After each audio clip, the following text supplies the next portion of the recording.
우리가 차를 메고 시내를 달리다 보면 곳곳에 유턴 표시가 되어 있는 것을 만나게 됩니다. 여기서 돌아가도 좋다는 그런 사인입니다.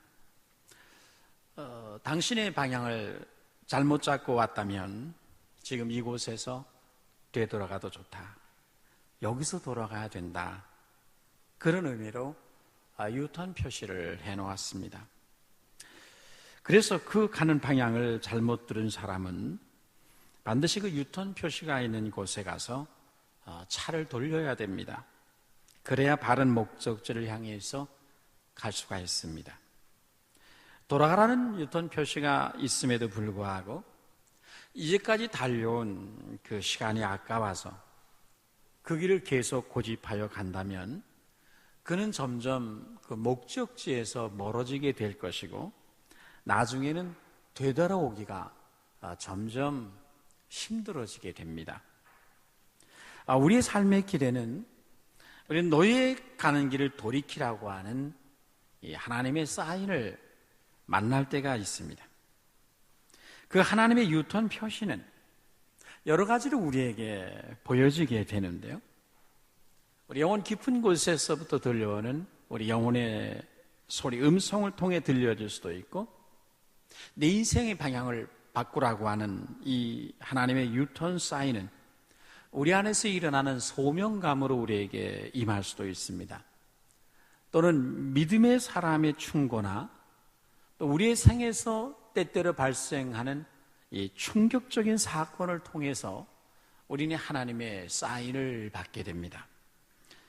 종교개혁자인 마틴 루터는 원래 그의 아버지의 뜻을 따라 법학도가 되고자 했습니다. 그런데 어느 날 그가 숲속을 말을 타고 가고 있던 그의 친구가 갑자기 벼락에 맞아 죽는 것을 보고 너무나 큰 충격을 받게 됩니다. 바로 그의 눈앞에서 친구가 벼락에 맞아 한순간에 재로 변하는 것을 보면서 그는 너무나 충격을 받고 그 아버지의 강력한 반대에도 불구하고 법관이 되려던 꿈을 접어버리고 어거스틴 수도원에 들어가서 수도사의 길을 걷게 됩니다. 그날 친구가 벼락에 맞아 죽는 사건 속에서 그는 그의 인생의 방향을 바꾸라고 하는 이 주님의 음성을 듣게 되고 그 음성 앞에서 그는 그의 삶의 방향을 유턴했습니다. 그래서 위대한 역사의 등불이 될 수가 있었습니다. 한편 스위스에서는 윌리엄 파렐이라고 하는 사람이 종교 개혁을 주도하고 있었습니다. 당시 제네바는 극도의 혼란 상황 속에 처해 있었는데 여러 구교와의 충돌, 핍박, 그 속에서 파렐은 자신의 그 한계를 절감하고 있었습니다.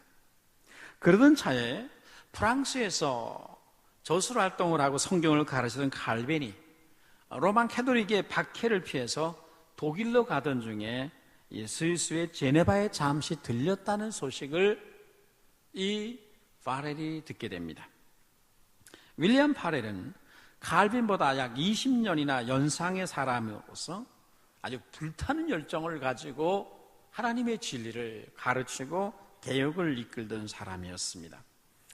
그는 그 제네바에 온 칼빈을 만나서 이곳에서 독일로 가지 말고 이 제네바에서 종교개혁을 좀 같이 참여해달라고 설득을 하게 됩니다. 그러나 칼빈은 자신은 좀 더 연구가 필요하다고 하며 파렐의 요청을 계속 거부하고 독일로 가겠다고 하는 그의 고집을 꺾지를 않습니다. 윌리엄 파렐에게 있어서 이것은 주님의 뜻을 저버리는 것이었고 용납될 수 없는 일이었습니다.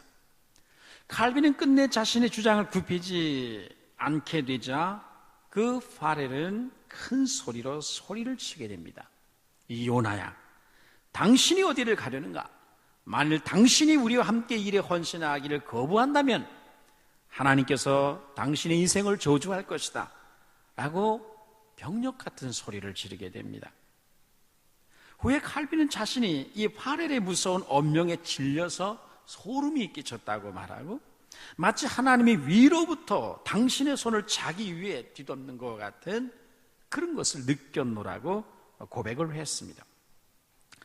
칼빈은 그 파렐의 불같은 외침을 하나님의 소리로 받아들이고 그 독일로 가려고 했던 길을 중단하고 그곳에 머물게 됩니다. 그로부터 위대한 종교개혁의 횃불이 스위스에서 불타오르게 됩니다. 칼빈이나 윌리엄 파렐이나 그날의 만남은 하나님의 기이한 섭리였다고 훗날 고백을 했습니다.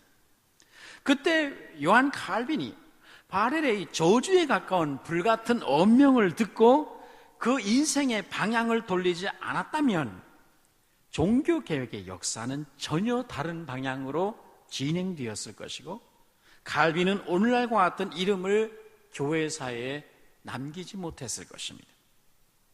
루터에게 있어서 친구가 벼락에 맞아 죽는 사건이나 파렐이 칼빈을 저주했던 일은 그들에게 있어서 당신의 삶을 방향을 바꾸라고 하는 하나님의 유턴 표시였습니다. 그들은 하나님이 그들의 길에서 보여주신 이 유턴 표시 앞에서 발길을 멈추었고 그들의 방향을 거기서 바꾸게 되어서 역사의 위대한 발자취를 남기게 되었습니다.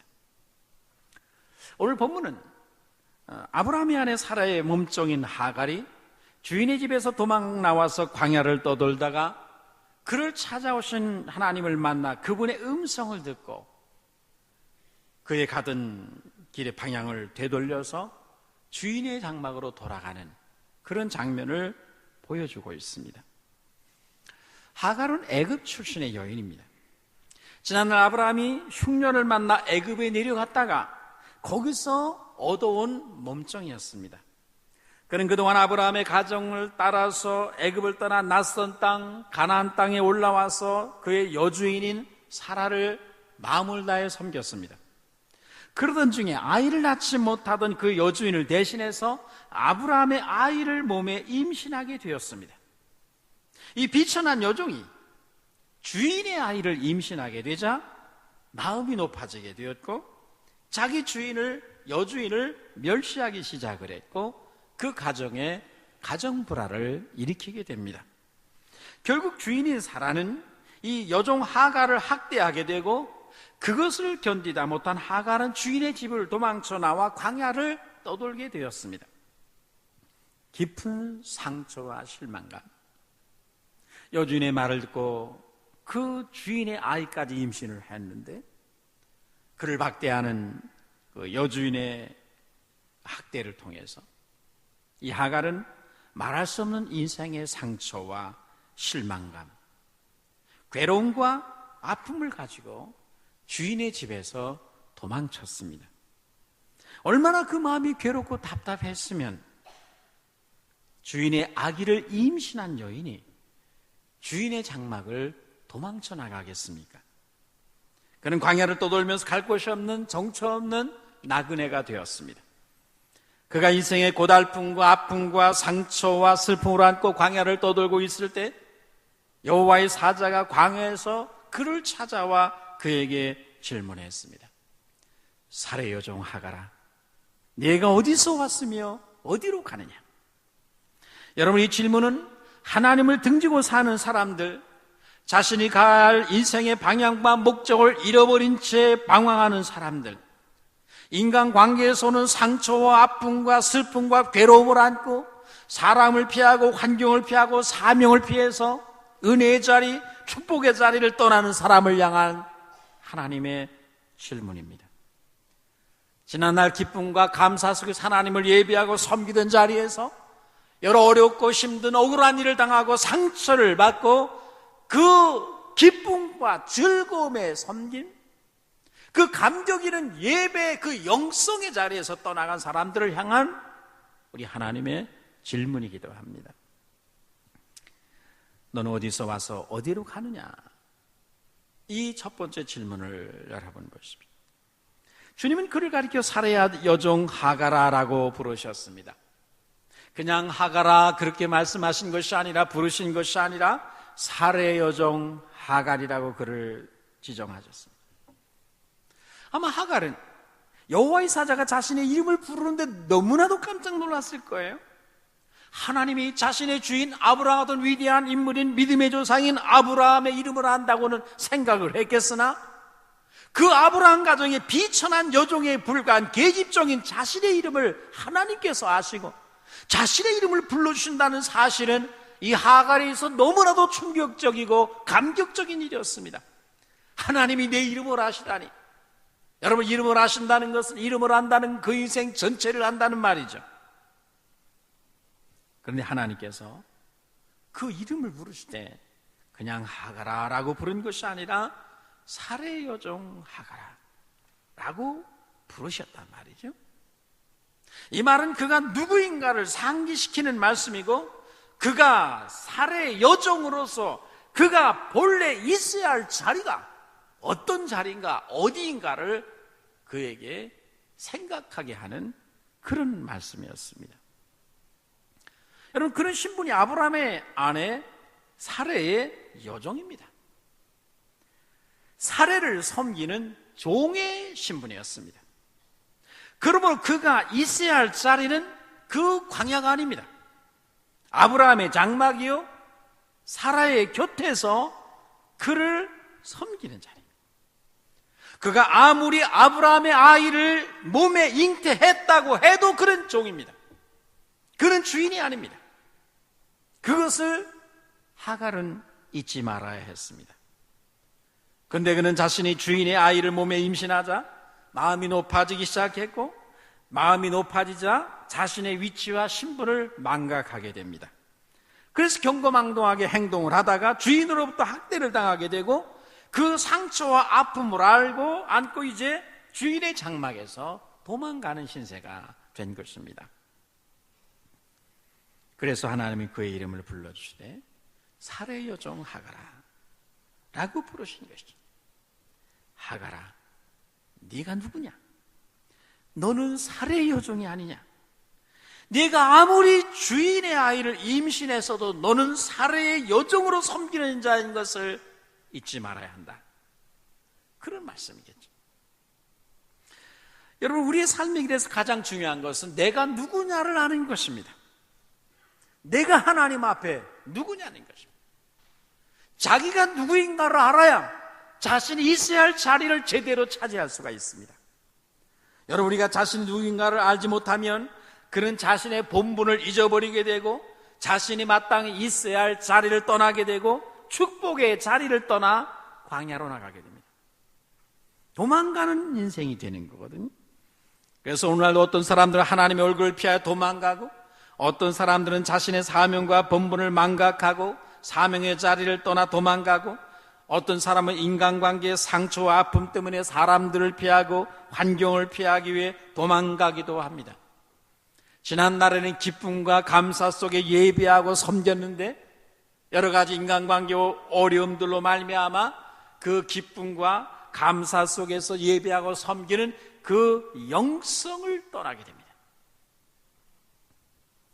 여러분에게도 도망가고 싶은 사람들, 도망가고 싶은 고통스러운 환경들, 피해 도망가고 싶은 인생의 어려움과 고난들이 있을 것입니다. 이런 사람들을 향해서 주님은 오늘도 말씀하십니다. 사레의 여종 하갈아, 네가 어디서 왔으며 어디로 가느냐? 여러분, 이것은 하갈의 일생을 바꿔놓은 매우 중대한 질문이었습니다. 하나님은 하갈에게 두 가지 질문을 던집니다. 첫째 질문은 네가 어디서 왔느냐는 것입니다. 네 삶의 자리가 어디냐는 것입니다. 네 인생의 마땅한 본분이 뭐냐는 것입니다. 너는 지금 그 자리에 있느냐는 것입니다. 네가 도망쳐 나온 것이 얼마나 복된 자리인가를 너는 알고 있느냐는 그런 질문이기도 했습니다. 여러분, 하갈은 어디서 왔는가? 그의 주인은 아브라함의 장막, 주인인 아브라함의 장막에서 그는 떠나왔습니다. 그 아브라함의 장막은 하나님을 아는 거룩한 지식, 거룩한 빛이 있는 것입니다. 하나님을 향한 예배와 섬김과 봉사와 제단이 있는 것이 아브라함의 장막입니다.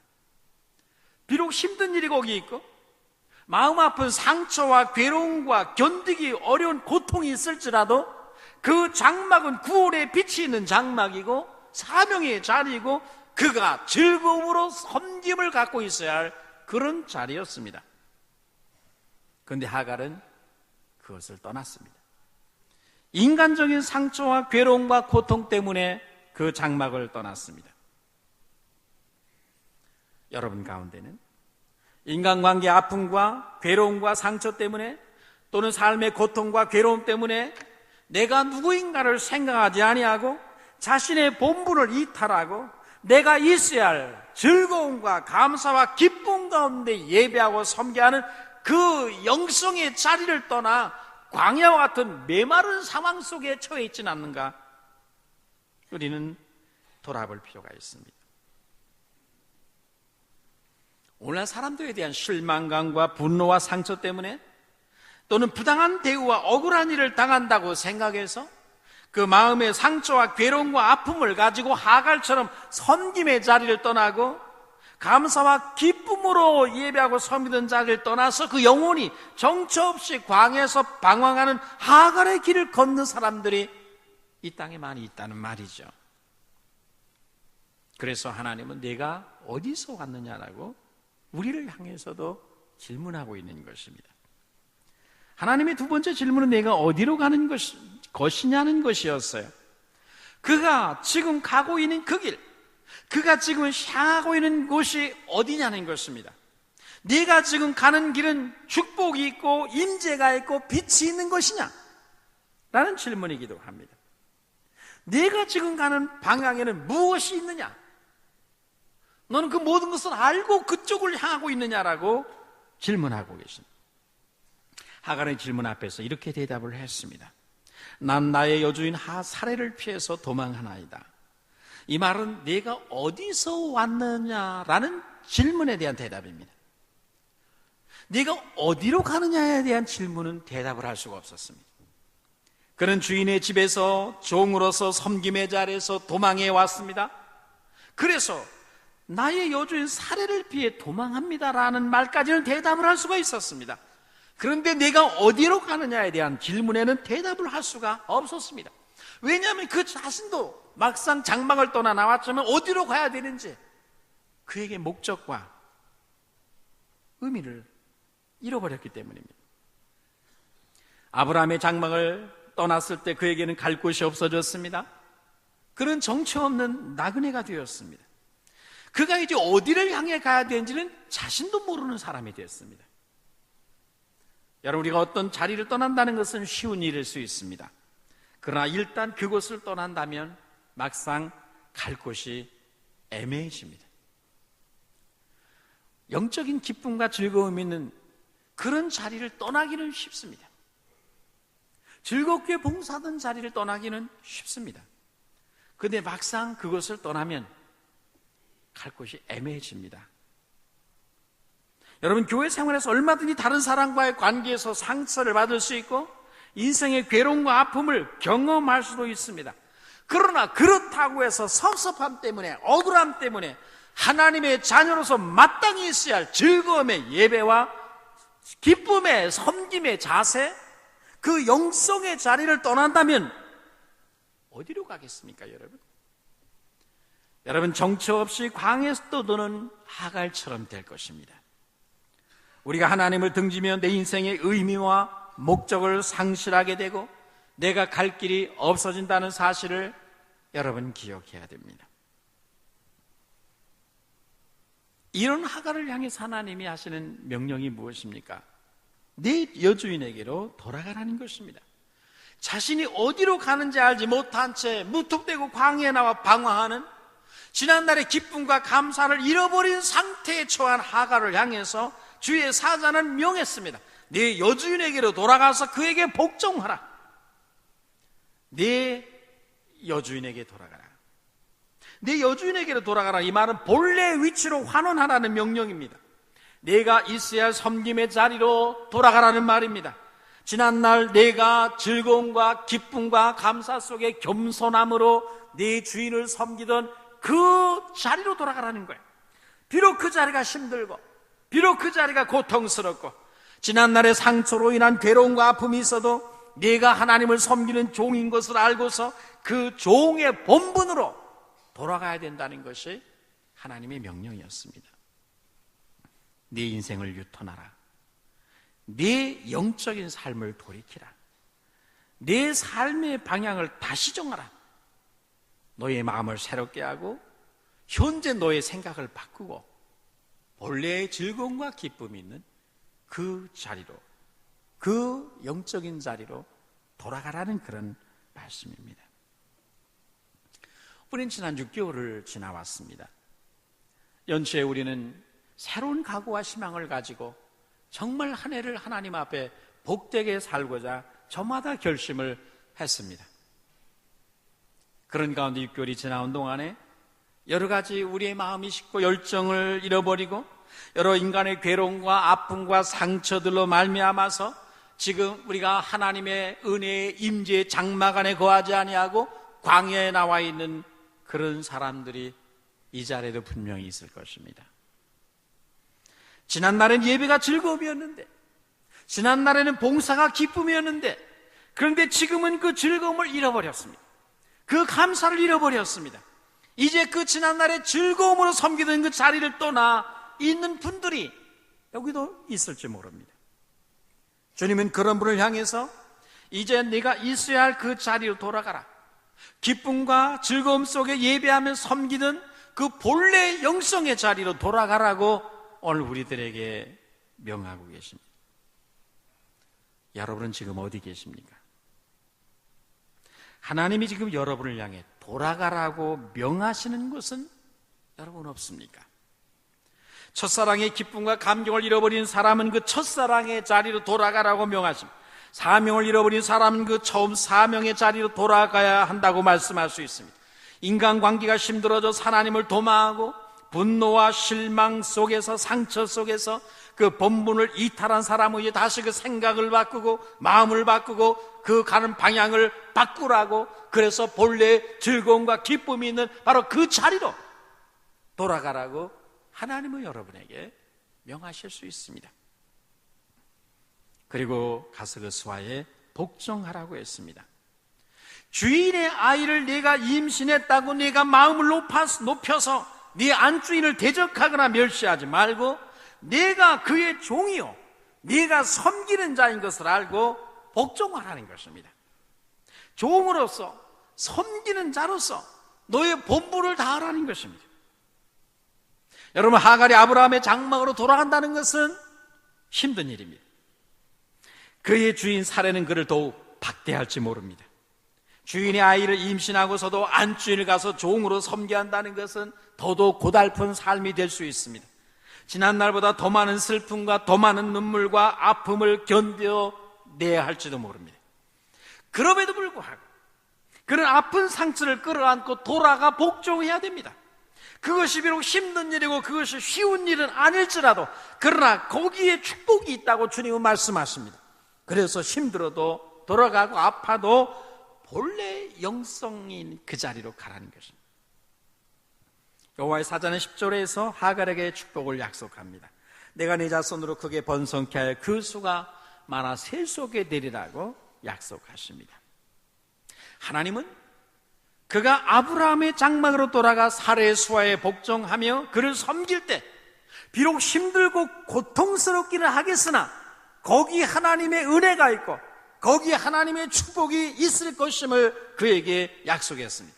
그가 본래의 자리로 돌아가면 하나님이 그의 자손을 번성케 하고 그의 후대들에게 힘과 자유를 주실 것을 하나님이 약속을 했습니다. 이제 고통의 자리에서 하나님의 은혜를 생각하며 하갈은 하나님의 말씀하실 때, 돌아가라고 하실 때, 본래의 위치를 회복하라고 하실 때 그는 그 길을 돌이켜야 합니다. 하나님이 말씀하실 때 그 생각을 바꾸고 마음을 바꾸고 새롭게 해서 다시 돌아가야 합니다. 그가 여종으로서 섬겨야 할 자리로 가야 합니다. 그것이 하나님의 뜻이고 그와 그 자손들이 이 땅에서 하나님의 복을 받는 길이었습니다. 세 번째로 감찰하신 하나님에 대해서 여러분 보십시오. 하갈은 하나님이 자신의 인생을 돌아보시고 축복으로 채워주시기 위해서 광야에 나타나셔 자신을 만나주시고 돌아가라 말씀하시는 음성을 듣고 너무너무 깜짝 놀랍니다. 하나님이 나 같은 비천한 인생을 감찰하시다니. 그는 하나님이 자신의 주인인 믿음의 조상인 아브라함을 생각하신다는 것은 알고 있었습니다. 그의 주인인 사라를 매우 중요하게 여기고 보배롭게 여긴다는 것은 알고 있었습니다.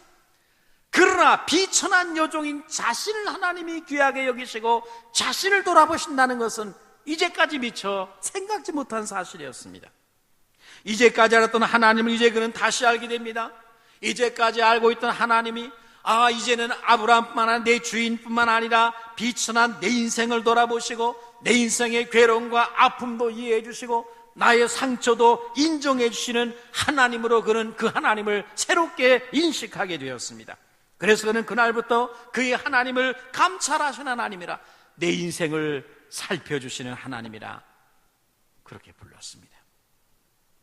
감찰하신 하나님, 나를 바라보시고 내 인생을 살펴주시는 하나님이라는 뜻입니다. 하나님은 자신의 주인만 사랑하시고 자신의 주인의 간구만을 들으시는 줄 알았는데, 그 높으신 하나님이 비천한 자신의 인생을 돌아보시고 그의 삶의 괴로움과 아픔을 알아주시고 그 인생의 광야에서의 정처 없는 방랑자의 신음소리를 하나님이 들으신다는 그런 하나님이라는 사실이 이 하갈에게 말할 수 없는 감동과 사랑을, 눈물을 일으켰습니다. 나의 주인이 하나님이 나도 사랑해 주시다니. 내 주인을 감찰하시는 하나님이 비천한 여종인 내 인생의 눈물과 내 인생의 한숨과 내 인생의 상처와 아픔도 그분이 기억해 주시고 알아주시는구나. 고통뿐인 자신에게도 축복을 약속하시는 그 하나님의 사랑을 생각하고 그 하나님의 사랑을 만나게 되니까 그의 마음에 감사와 사랑의 눈물이 솟아났습니다. 그래서 그 자리에 감사의 제단을 눈물 속에 쌓고 부엘 라이로이라, 나를 살피시는 하나님이라, 내 인생을 감찰해 주시는 하나님이라 그렇게 부르게 되었습니다. 여러분, 이제까지 하갈은 홀로 고통당하고 나 혼자 괴로워한다고 생각을 했습니다. 나는 혼자라는 생각, 아무도 나의 아픔과 상처를 알아주는 사람이 없다고 생각을 했는데, 하나님은 하갈의 삶을 일일이 바라보시고 살피시고 기억하고 이해하고 계시는 것은 하갈에게 있어서 너무나 큰 충격이었고 감격이었습니다. 그가 비록 주인의 버림받아 쫓겨난 아무도 돌아보지 않는 비천한 이방인 계집종이었지만, 그가 비록 갈 곳 없어 눈물 짓는 인생일지라도, 그가 비록 자신을 모른 채 한때 교만해서 실수하고 그래서 자기 여주인을 멸시했다가 쫓겨났지만, 그런 실패한 여인일지라도 하나님이 그런 자신을 사랑하시고 긍휼히 여기시고 그를 찾아 만나주시고 그 인생의 축복을 약속해 주시니 하갈은 너무 감격한 것입니다. 그래서 그는 그 하나님의 사랑과 자신의 인생의 아픔과 신음소리를 살펴주시고 들어주신, 그래서 그를 축복하기 위해 광야로 찾아오신 그 하나님 앞에서 눈물로 감격 속에서 예배를 드리게 되었습니다. 비천한 몸종에 불과한 자신의 고통과 상처와 괴로움을 이해하시고 그를 향해 축복하시며, 고통스럽더라도 너의 자리로 돌아가라, 그리하면 내가 너와 네 후대를 축복할 것이라는 그 하나님의 사랑에 감격해서 그는 잃어버린 용기와 희망을 다시 얻게 되었습니다. 그래서 그는 다시 일어나게 됐습니다. 여러분, 하나님 오늘도 방황하는 인생을 보고 계십니다. 비천한 인생을 주목하십니다. 아무도 내 사정을 알아주지 못한다고 말하는 그 사람의 인생의 모든 것을 하나님은 오늘도 살피고 계십니다. 그리고 그에게 사랑으로 찾아오십니다. 상처와 아픔을 끌어안고 갈 곳 없어 한숨 지는 인생을 우리 하나님 오늘도 돌아보시고 그를 만나주시고 그의 가는 길을 돌이켜주시기 위해서 광야에 찾아오시는 이 하나님의 음성을 여러분도 들을 수 있게 되기를 주의 이름으로 축원합니다. 하나님은 인생을 감찰하시는 하나님이십니다. 우리 하나님 여러분의 인생도 감찰하시는 것을 믿으시기를 축원합니다. 하나님 여러분의 인생에 모르는 바가 없습니다. 모든 사항을 여러분의 인생의 처음과 마지막을 낱낱이 살펴주시고 알아주시고 기억해 주시고 내가 내 인생의 고난과 괴로움과 아픔과 상처를 내가 알고 있다고 말씀하십니다. 나의 아내는 알지 못하고 내 남편은 나를 알아주지 않는다 할지라도 내 친구는 내 아픔과 괴로움을 알지 못해도 하나님 내 삶의 구석구석을 아시고 처음과 마지막을 아시는 하나님이십니다. 그분은 나의 연약함을 깊이 이해해 주시는 하나님이십니다. 하갈의 인생을 감찰하시는 하나님이 여러분의 인생도 보살펴 주시고 돌아봐 주시고 하갈의 인생의 괴로움과 상처를 깊이 이해하시는 그 하나님께서 여러분의 인생의 괴로움도 아시고 여러분의 남은 삶을 축복으로 채워주시기 위해서 여러분에게 찾아오심을 여러분 기억하셔야 됩니다. 부엘 라이로의 하나님, 내 인생을 기억해 주시고 살펴주신 그 하나님, 여러분 하나님을 부엘 라이로의 하나님으로 새롭게 만나는 역사가 있게 되기를 축원합니다. 여기 참석한 여러분 중에 나는 교회 나오고 있지만 하나님께서 나 같은 것을 보시겠는가? 나의 헌신이 적기 때문에, 내 존재가 교회 안에서 별것 없기 때문에, 내가 너무나 연약하기 때문에, 나는 작기 때문에 하나님께서 나와 상관이 없다고 여러분 낙심하고 좌절하는 분이 계십니까? 아닙니다. 우리 하나님에게는 영웅이 없습니다. 우리 하나님 앞에서는 위인이 없습니다. 아브라함의 하나님은 하갈에게도 동일한 하나님으로 찾아오셨습니다. 여러분의 인생의 괴로움이 무엇입니까? 아픔과 고달픔과 인생의 상처가 무엇입니까? 아무도 내 사정을 알아주는 자가 없다고 하시는 분이 여기 계십니까? 왜 나의 삶에는 축복이 없고 평안이 없는가 하고 한숨 짓는 분이 계십니까? 여러분이 인생의 모든 것을 감찰하시고 살펴 아시는, 여러분의 연약함과 인생의 괴로움을 깊이 이해하시는 한 분이 계십니다. 여러분을 사랑하시는 하나님이요, 아브라함의 하나님이요, 하갈을 살피는 하나님이요, 그분이 오늘 이 시간 너의 자리로 돌아가라고 말씀하시는 그런 하나님이신 것을 우리는 생각해야 합니다. 하나님은 내가 네 인생을 살피고 너의 고통 소리를 나는 듣고 있다. 너의 눈물과 아픔과 괴로움이 무엇인지 나는 이미 다 알고 있다고 말씀하십니다. 네 인생 속에도 축복을 두었노라고 하나님이 말씀하십니다. 그분의 음성을 듣고 그분이 말씀하시는 그 본래의 자리, 내가 하나님 앞에 누구인가를 알고 나의 본분이 무엇인가를 알고 주님의 종으로서의 합당한 삶의 자리로 돌아가시는 그런 역사가 오늘 우리 모두에게 일어나게 되기를 주의 이름으로 축원합니다. 여러분, 말씀을 마치겠습니다. 하갈은 광야에서 하나님을 만나 인생길을 돌이켰습니다. 이제까지 아브라함을 통해 생각했던 그 하나님을 새롭게 자신도 돌아보는 하나님으로 인식을 하고 그리고 새롭게 나갔습니다. 그분의 지시를 받고 그분의 말씀에 순종해서 가던 길을 돌이켜 본래의 자리, 지난날 주인의 아이를 임신하기 전에 겸손함과 기쁨과 감사함으로 섬기던 종으로서의 본래의 자리로 돌아갔습니다. 그랬더니 하나님이 그와 그 후대에 복을 주셔서 그 후대가 창대하도록 축복하셨습니다.